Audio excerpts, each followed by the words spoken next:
로마서 6장 4절에서 13절 상반절까지의 말씀입니다. 저와 성도님들이 한 절씩 교독하고 마지막 절을 합독한 뒤에 아멘, 살아계신 하나님의 말씀입니다 라고 고백하도록 하겠습니다. 제가 먼저 읽겠습니다. 내 사랑아, 너는 디르사같이 어여쁘고 예루살렘같이 곱고 깃발을 세운 군대같이 당당하구나. 내 눈이 나를 놀라게 하니 돌이켜 나를 보지 말라. 내 머리털은 길르앗 산기슭에 누운 염소떼 같고 내 이는 목욕하고 나오는 암양떼 같으니 쌍태를 가졌으며 새끼 없는 것은 하나도 없구나. 거울 속에 내 뺨은 석류 한쪽 같구나. 왕비가 60명이요 후궁이 80명이요 시녀가 무수하되 내 비둘기 내 완전한 자는 하나뿐이로구나. 그는 그의 어머니의 외딸이요 그 낳은 자가 귀중하게 여기는 자로구나. 여자들이 그를 보고 복된 자라 하고 왕비와 후궁들도 그를 칭찬하는구나. 아침 빛같이 뚜렷하고 달같이 아름답고 해같이 맑고 깃발을 세운 군대같이 당당한 여자가 누구인가? 골짜기에 푸른 초목을 보려고 포도나무가 순이 났는가 석류나무가 꽃이 피었는가 알려고 내가 호도 동산으로 내려갔을 때에 부지 중에 내 마음이 나를 내 귀한 백성의 수레 가운데에 이르게 하였구나. 돌아오고 돌아오라 술람미 여자야, 돌아오고 돌아오라 우리가 너를 보게 하라. 아멘. 살아계신 하나님의 말씀입니다. 아멘. 요즘 매일 성경으로 묵상 중인 많은 성도님들은 아마 적지 않게 어려움을 겪고 계시리라 생각합니다. 오늘 우리가 읽은 말씀처럼 본문이 아가서이기 때문이죠. 다른 성경들은 익숙하고 좋아하지만 그런 다른 성경들이라고 얘기할 때 그 성경 목록에 아가서는 흔히 많이 제외되곤 합니다. 저 역시도 올해로 이제 사역을 한 12년 정도 하였는데 성도님들도 마찬가지이실 것 같아요. 아가서가 내가 제일 좋아하는 성경입니다라고 말하신 분들을 아마 거의 만나보시진 않으셨을 것 같습니다. 이유는 모두 공감하시죠. 아가서와 관련된 문제는 아가서를 좋아하고 싫어하고의 문제가 아닙니다. 일단 어떻게 읽어야 할지를 모르겠어요.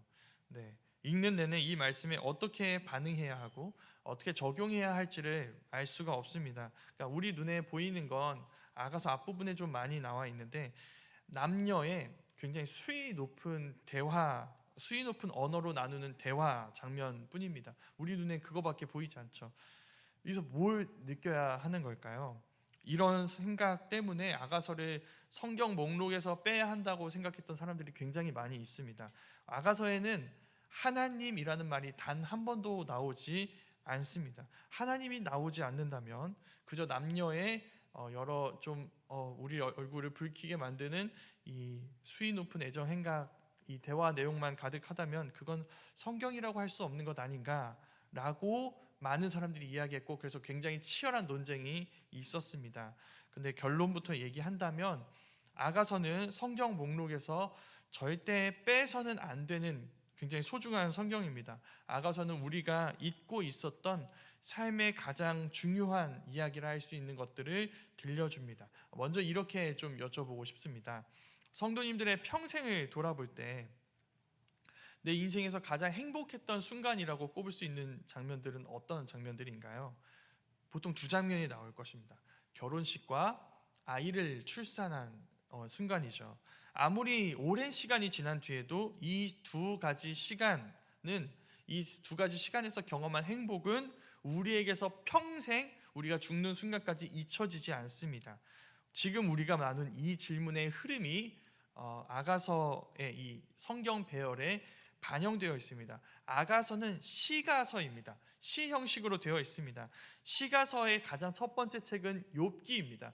욥기의 기록 연대, 그러니까 욥기를 둘러싸고 있는 이 연대는 창세기 족장 시대입니다. 그러니까 어떤 걸까요? 가장 앞부분에 나오는 것이죠. 욥기 다음에는 시편입니다. 시편은 주 저자가 다윗입니다. 그러니까 다윗의 시대 이야기를 우리에게 들려준다고 할 수 있습니다. 그 다음은 무엇일까요? 다윗의 아들인 솔로몬이 쓴 잠언, 전도서, 아가서가 나옵니다. 그러니까 연대기별로 이렇게 배열이 되어 있는 것이죠. 이 중에서 이 솔로몬의 저작만 두고 본다면, 잠언, 전도서, 아가서만 본다면, 이걸 시대별로 배열해야 한다면 아가서는 어디쯤 나와야 할까요? 잠언은 젊은이의 지혜이고 전도서는 노인의 지혜이기 때문에 아가서는 잠언과 전도서 사이에 나오거나 아니면 가장 앞부분에 나와야 할 것 같습니다. 그런데 가장 어울리지 않는 어디에 위치한 걸까요? 이 전도서 뒤에 위치한 것입니다. 노인의 지혜 뒤에, 그러니까 인생을 다 산 지혜자의 이야기 뒤에 젊은이에게나 어울릴 법한 사랑 이야기가 등장하는 것이죠.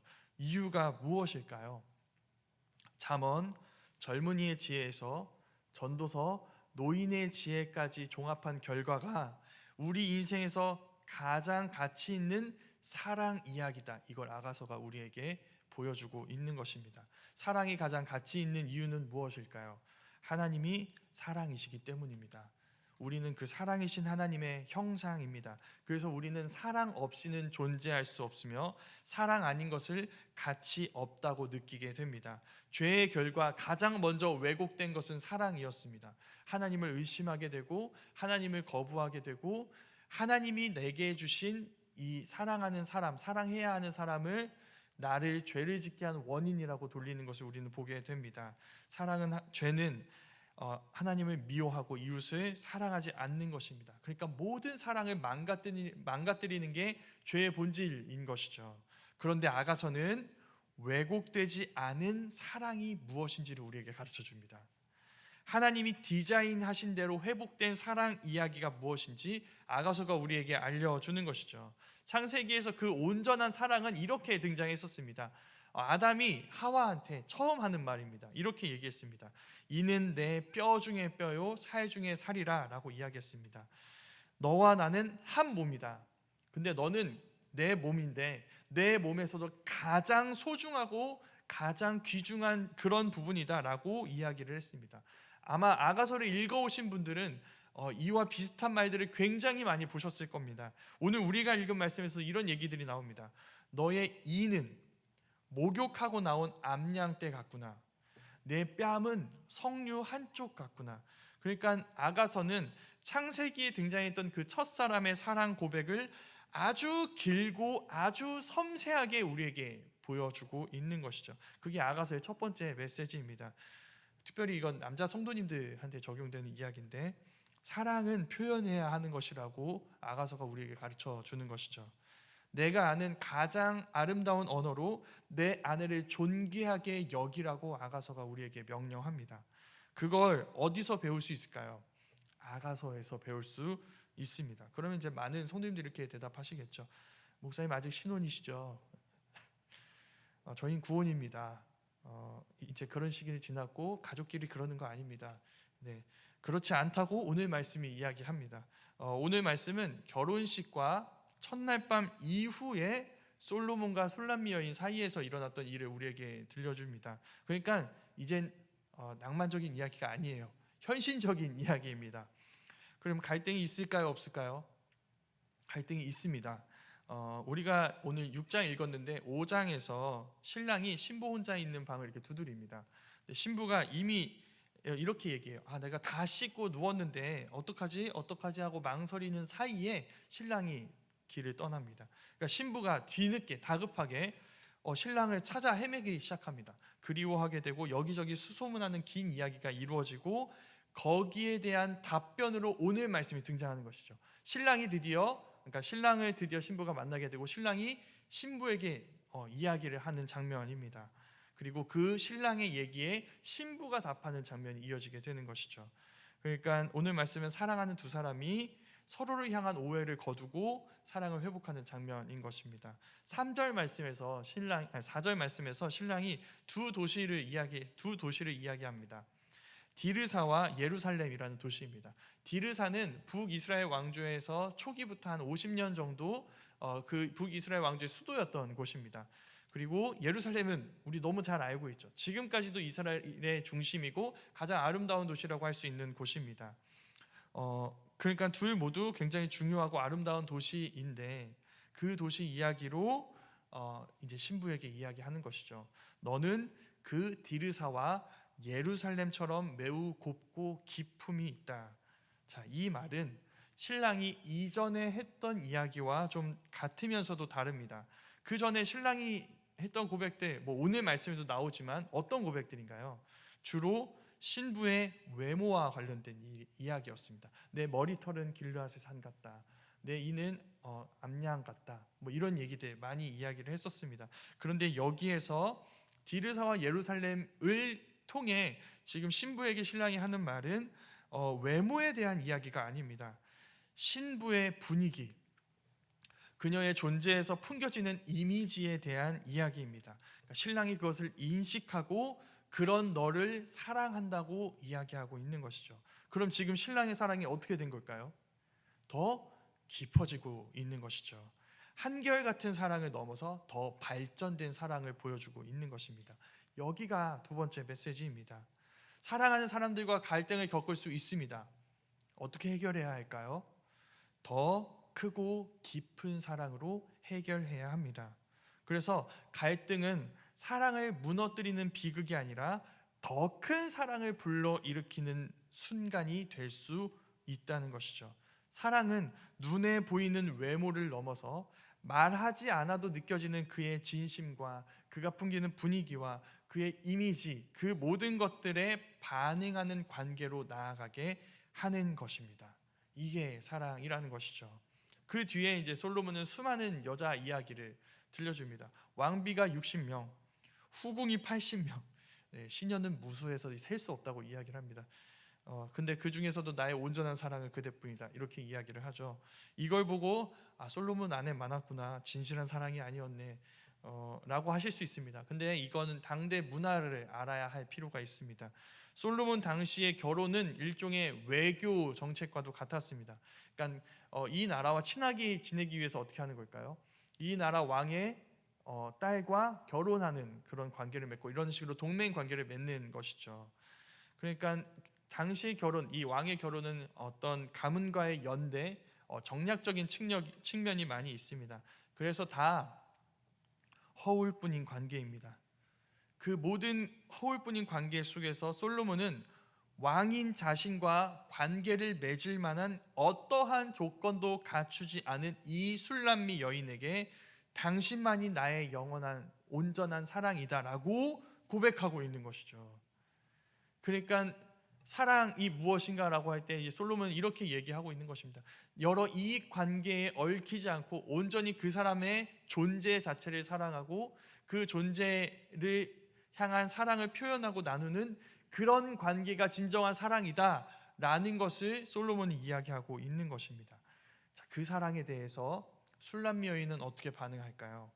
그걸 12절 말씀에서 우리는 이렇게 보게 됩니다. 부지 중에 내 마음이 나를 내 귀한 백성의 수레 가운데에 이르게 하였구나. 자, 이게 술람미 여인의 이야기입니다. 사랑받은 신부가 마침내 입을 열어 이렇게 고백하는 것이죠. 솔로몬의 신부 술람미 여인은 부지 중에 자기도 모르는 사이에 솔로몬의 백성을 귀한 백성이라고 부릅니다. 솔로몬에게 소중한 것이 나에게 소중한 것이다 라고 이야기를 하는 것이죠. 바로 이 이야기에서, 이 모든 이야기에서 우리는 복음을 보게 됩니다. 우리가 믿는 복음은 왕의 사랑 이야기입니다.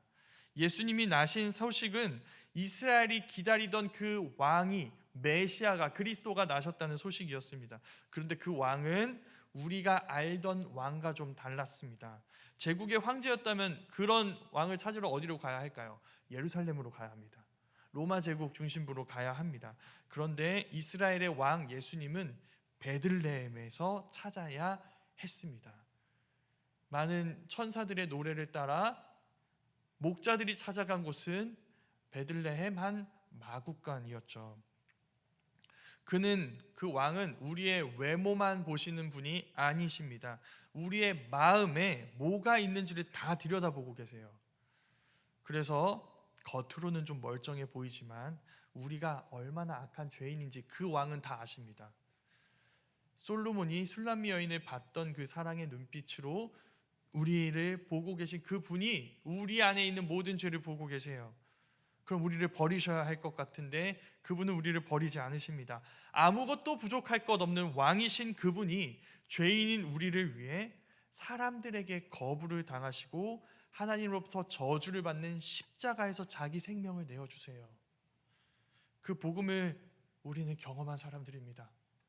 이 술람미 여인의 이야기는 모두 우리의 이야기인 것입니다. 그 복음을 경험한 우리는 어떻게 될까요? 방금 술람미 여인이 했던 그 고백을 하게 됩니다. 그분의 마음이 우리의 마음이 되는 변화죠. 그분의 백성이 나의 소중한 백성이다라고 고백하는 사람들이 되는 것입니다. 우리에게는 우리가 왕에게 받았던 사랑을 받고 누리고 있는 또 다른 사랑의 대상이 소중해집니다. 예수님에게 소중한 것들이 소중해집니다. 그래서 우린 왕이신 예수님의 사랑을 받는 자리를 넘어서 왕이신 예수님이 우리에게 보여준 사랑을 하는 자리로 나아가게 되는 것이죠. 이 술람미 여인에게 일어난 변화가 우리에게 일어나게 되는 것입니다. 그 변화가 우리 가운데 이루어지게 되기를 간절히 소망합니다.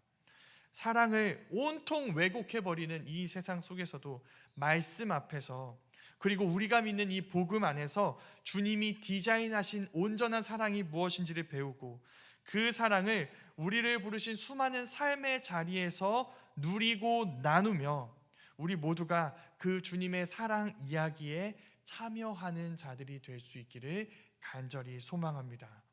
그래서 이 세상은 알 수도 없고 흉내낼 수도 없는 주님의 사랑 이야기를 보여주고 증거하고 맛보게 하는 우리 모두가 되어 그 왕의 사랑 이야기를 우리의 삶의 이야기에서 이어가고 우리의 삶의 이야기를 그분의 사랑 이야기로 변화시켜가는 우리 모두가 되기를 주님의 이름으로 축원합니다.